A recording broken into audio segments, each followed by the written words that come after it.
வணக்கம். நாம் இப்போது பாலிட்டியில் ப்ரீவியஸ் இயர் கொஸ்டின்ஸ் பார்ப்போம். தேசிய கீதம் பாடலின் நேரம் எவ்வளவு? ஆன்சர் சி, 52 வினாடிகள். அரசியல் நிர்ணய சபையால் தேசிய கீதம் ஏற்றுக்கொள்ளப்பட்ட நாள். ஆன்சர் டி, 24 ஜனவரி 1950. இந்தியாவின் தேசிய கொடியை பின்வருவனவற்றுள் யார் வடிவமைத்தார்? Answer C, Pingali Venkayya. வந்தே மாதரம் என்ற பாடலை சமஸ்கிருதத்தில் இயற்றியவர் யார்?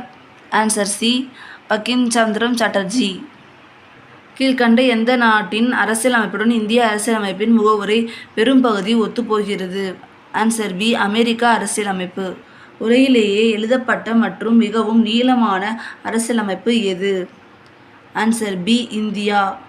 பின்வரும் அட்டவணைகளில் மொழிகளை பற்றிய அட்டவணை எது? ஆன்சர் ஏ, 8வது அட்டவணை. அரசியலமைப்பில் எந்த பகுதி ஆட்சி மொழி பற்றி